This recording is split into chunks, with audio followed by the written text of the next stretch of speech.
অন্যদিকে বগুড়া ৭ গাবতলী শাহজাহানপুর আসনেও বিএনপি প্রার্থী হচ্ছেন দলের চেয়ারপারসন বেগম খালেদা জিয়া। শাহজাহানপুর বিএনপি কার্যালয়ে আছেন বগুড়া প্রতিনিধি আবুল কালাম আজাদ। সরাসরি যুক্ত হব তার সাথে। আজাদ, নিশ্চয়ই শুনতে পাচ্ছেন। আজাদ, আপনি যেই জায়গাটিতে অবস্থান করছেন বগুড়ায়, সেখানকার যে বিএনপি নেতাকর্মী সহ সাধারণ মানুষের যে উচ্ছ্বাস, সে ব্যাপারে কি খবর রয়েছে বিস্তারিত আমাদের জানাবেন।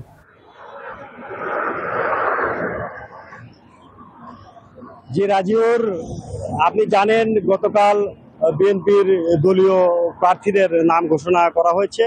নাম ঘোষণার মধ্যে বগুড়ার ৬ আসনে বিএনপির ভারপ্রাপ্ত চেয়ারম্যান তারেক রহমান এবং বগুড়ার ৭ আসনে বিএনপির চেয়ারপারসন বেগম খালেদা জিয়াকে প্রার্থী ঘোষণার পর থেকে কিন্তু বগুড়ায় আনন্দ উচ্ছ্বাসে মেতে উঠেছে বগুড়ার দলীয় নেতাকর্মীরা।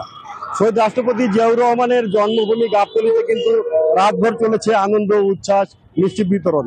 এছাড়া বগুড়া জেলা বিএনপির দলীয় কার্যালয় থেকে কিন্তু জেলা বিএনপির সভাপতি রেজাউল করিম বাদশার নেতৃত্বে কিন্তু আনন্দ র্যালি, শোভাযাত্রা এবং মিষ্টি বিতরণ করা হয়েছে।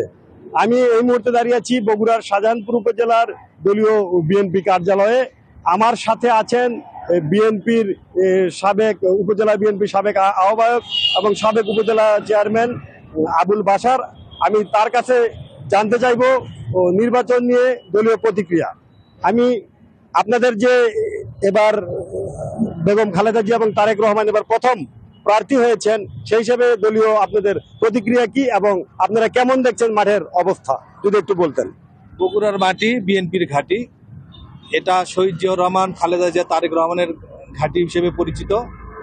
এখান থেকে বগুড়া ৬-এ তারেক রহমানকে এবং বগুড়া ৭ থেকে বেগম খালেদা জিয়াকে প্রার্থী করায় আমরা অত্যন্ত আনন্দিত এবং উচ্ছ্বসিত। আমরা আশা করছি এই নির্বাচনে এখানে রেকর্ড সংখ্যক সর্বোচ্চ ভোটে বেগম খালেদা জিয়া এবং তারেক রহমান নির্বাচিত হবেন।